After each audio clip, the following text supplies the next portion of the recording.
Are you scared of artificial life, artificial intelligence?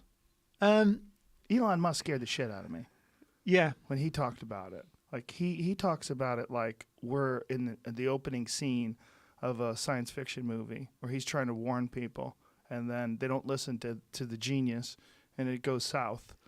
sort of depends.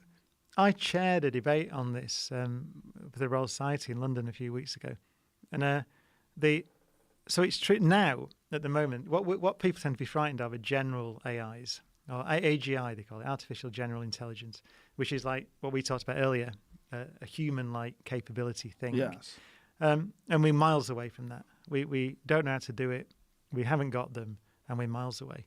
So at the moment, artificial intelligence is expert systems and very focused systems that do particular things. You can be scared of them in a limited economic sense because they're going to displace people's jobs. And actually, interestingly, in this panel discussion we had, it's going to be like what you might call middle-class jobs in the UK, so white-collar jobs. It's not Which actually is why people are interested in universal basic income, to sort of replace money that's going to be lost, because there will be no jobs for all these people. Otherwise, we have just a mass catastrophe. Yeah, they're very good. Someone said that these systems, artificial intelligence systems at the moment, are very good at doing things like lawyers' work. So they're very good at reading contracts and things like that. So it's interesting because it's a revolution. It's not like the Industrial Revolution where it's manual labour that gets hit necessarily. This is kind of interesting because it hits that kind of intermediate level that usually escapes. So you're right. One of the answers is to tax. There was an example was a robot tax. So in a car factory, you say to the manufacturer, well, okay, you can have a robot, but you pay the robot the same as you pay a person.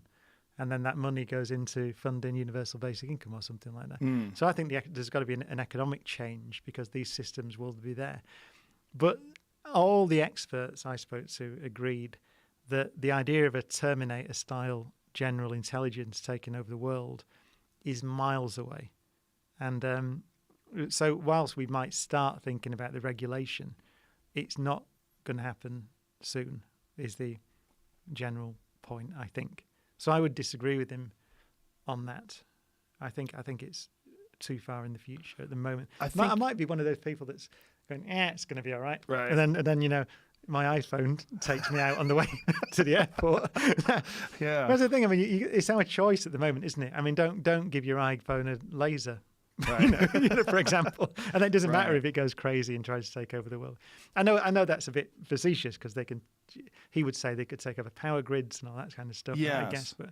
Well, it's these concepts that are really hard to visualize, like sort of Kurzweil's idea of the exponential increase of technology leading us to a point in the near future where you're going to be able to download your consciousness into a computer. You talk to computer experts, they're like, there's no way, we're miles away from that. Yeah, or neuroscientists. Yes. Neuroscientists go, no way. Yeah. One brain cell, probably we can't. But Kurzweil's convinced that what's going to happen is that as technology increases, it increases in this wildly exponential way where we really can't visualize it. We can't even imagine how much advancement will take place over 50 years.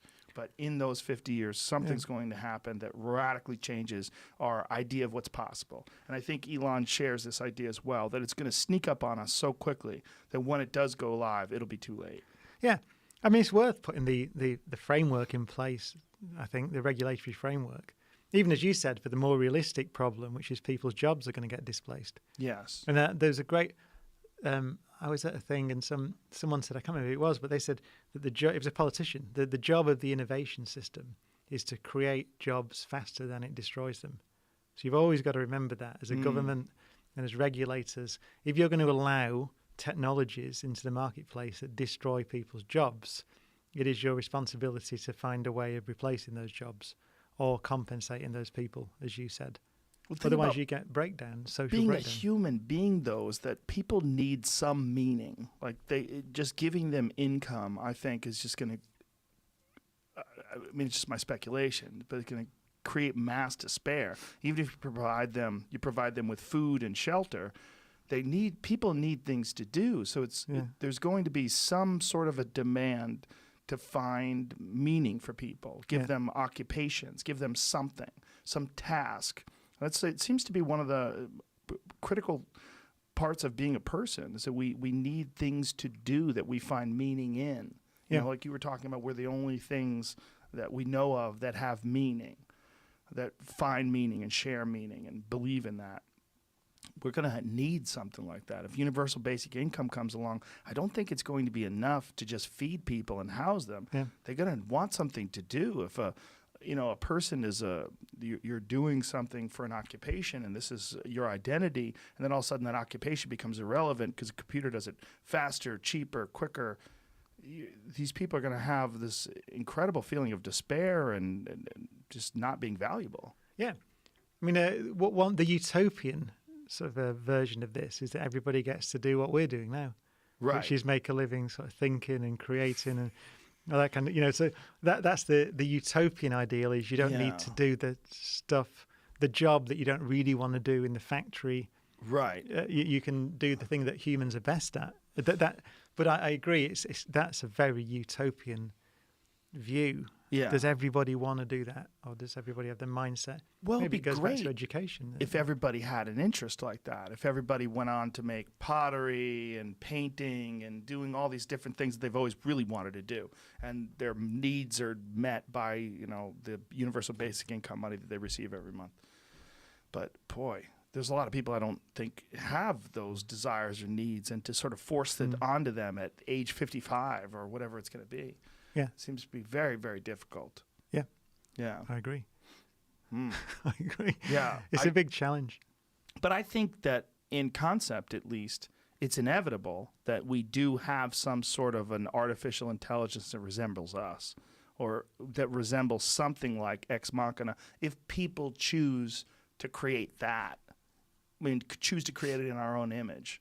But that's very godlike, isn't it? God created us in his own image. Yeah.